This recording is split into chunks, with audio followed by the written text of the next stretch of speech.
What's good, YouTube? It's your boy DJ LiftOFF, and you don't want to miss this flight. Now in today's video, I'm going to be doing a mix breakdown from Jay Espinosa's World DJ Championship set. So without further ado, let's hop right into it.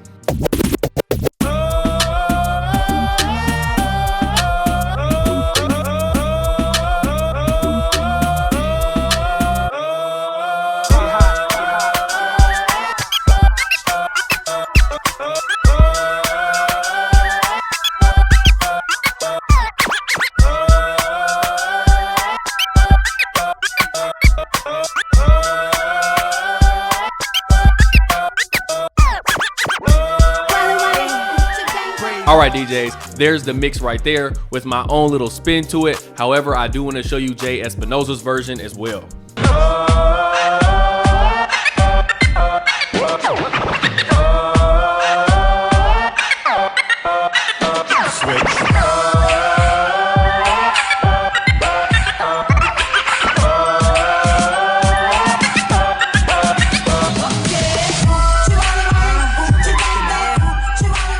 All right, DJs, now for this mix breakdown, you don't necessarily have to be using the Blow the Whistle track. However, you do want to have Uchi Wally by Nas, and you also want to have the Funkadelic song Knee Deep as well. So make sure you have those two, but you can use any track in place of Blow the Whistle. So first, I'm just going to go ahead and show you this step by step.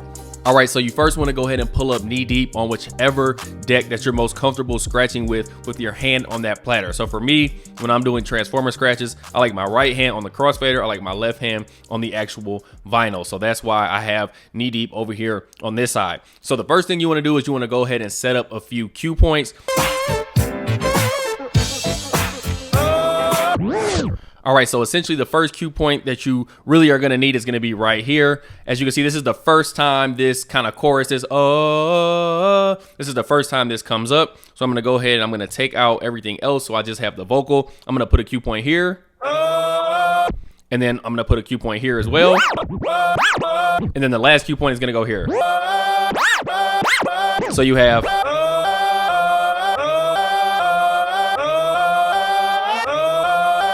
So those are the only three cue points that you need. Now in this particular mix breakdown, the phrasing is a little bit off. And when I say that, if I go ahead and pull up Blow the Whistle, again, this can be a different track if you want to use a different track. But if I go ahead and play Blow the Whistle first.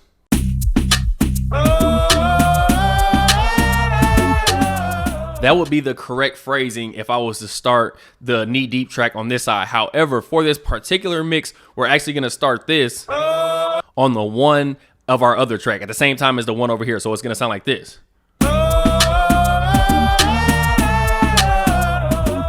And that's just the way it is for this particular mix. Again, the phrasing isn't necessarily correct, but it's just a creative way to do this particular transition when we are switching into Uchi Wally. All right, DJs, now let's go ahead and hop into the actual mix / the transition. Now for this, I'm going to actually be changing it a little bit where I'm going to be starting at the end of the chorus of Blow the Whistle, just to kind of show you all that you don't necessarily have to start at the intro like I did in the example. So first, you want to make sure that you have Knee Deep loaded again on whichever track. Make sure that you just have the vocal activated. So we're going to start right here. And then on this side, again, we're going to start at the end of the chorus. So I'm going to be starting somewhere around here. So that's going to be the end of my chorus. So what I'm going to do is at the end of this chorus, I'm going to go ahead and take out the vocal. And then I'm going to start this track over here where I want to start my transition. So we have this. Blow the whistle. Blow the whistle.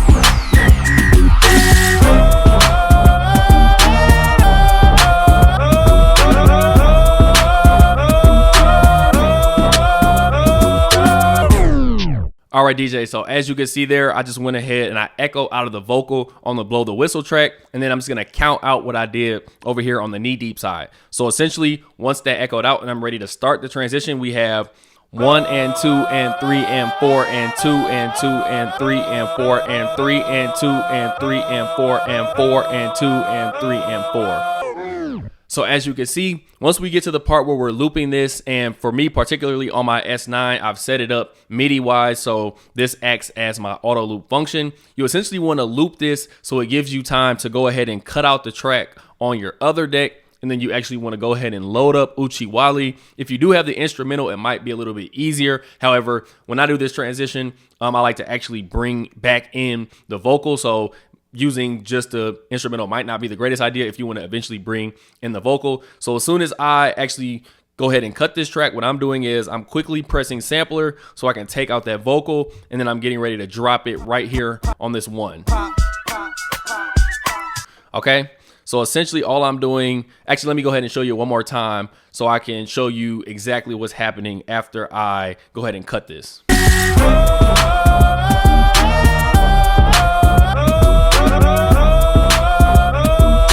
1 and 2 and 3 and 4 and so as you can see in that example, I went ahead and I dropped this fader over here with a full bar left. So I have 4 and 2 and 3 and 4. That gives you a little bit more time to go ahead and load up Uchi Wally and get that started. So now that we're right here, let's go ahead and continue this transition from here. So at this point, we have this looping over and over. Let's just say we're giving ourselves a full bar to get this prepared. So as this is looping, you're gonna go ahead and press this Uchi Wally, turn off the vocal, and then you just want to press the cue point. Make sure you have a cue point on Uchi Wally at that 1. So then whenever you're ready to bring that in, you have this.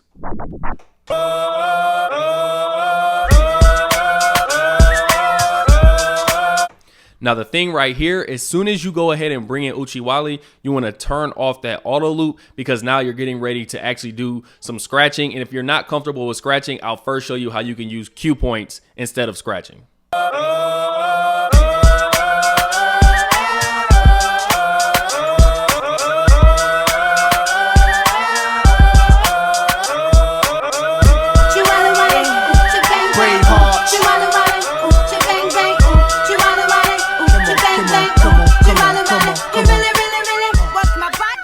All right, DJ, so there's the easiest way you can make this transition, just using the cue points instead of actually incorporating any scratching. As you can see there, you saw the importance of after this is looping over and over. Once you start this,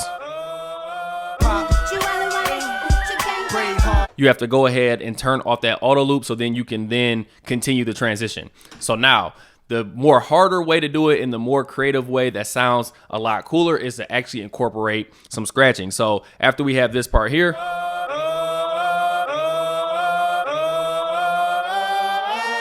once we get to this part here, after our cue point here, that right there, that's when you're gonna actually want to do some pullbacks, and essentially we're just doing transformer scratches. So if I'm gonna go ahead and do it, and then I'll kind of break it down slowly.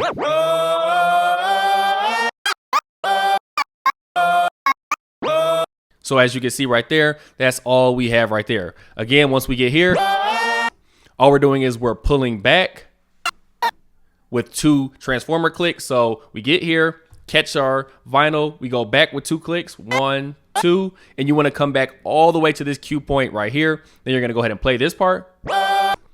Go ahead and close that crossfader. Now we're coming back 2 more times, 2 clicks back. And then we're coming all the way back to our next cue point here, letting that play, catching that vinyl, closing the crossfader, and then we're coming all the way back to the beginning with 2 more clicks. And now here, the most simple way to do this scratch pattern here would just be to let this platter or let your vinyl go, catch it, pull back slowly, and then do 2 baby scratches, and then drop it again. So in full speed, it would look like this.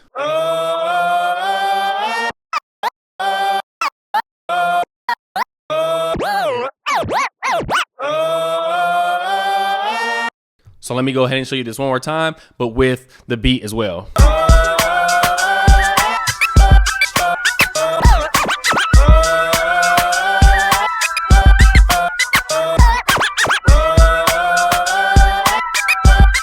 So once I've actually done that all 4 times and I'm back at the beginning here, that's when I actually go ahead and I press my cue point one more time. And as soon as I press that cue point, this track is actually already playing. I press that cue point as I'm letting this go. So I have But as soon as I do that on this side, and again, this is already playing, so you don't have to actually imagine this side is already playing. As soon as you press this, it's playing. Now you just go ahead and you take off, or you reactivate the vocal here with the stems. And then essentially once you do that, you can go back to your hot cue. And then essentially here, you can do whatever you like. What I usually do is after this is playing,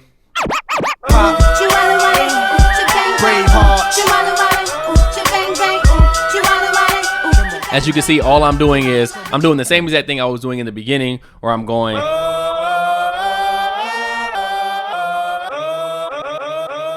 And I'll just repeat that over and over and over as I fade it out, or I'll add some reverb to it as well. So essentially that's the full transition / the mix breakdown. Again, this isn't exactly how Jay Espinosa did his. However, it's pretty much the same type of techniques, pretty much the same thing overall. So definitely remember, always try to be creative. If there's anything that you can input that's a little bit different than how I'm doing it, definitely feel free to do that. Definitely giving credit to Jay Espinosa for this amazing mix transition / just mix in general. So the last thing before I go, if you do want to make this a little bit more complex, or you're a more advanced scratcher, you can pretty much do any type of scratch when you're coming back on this side. So essentially you could do something like this.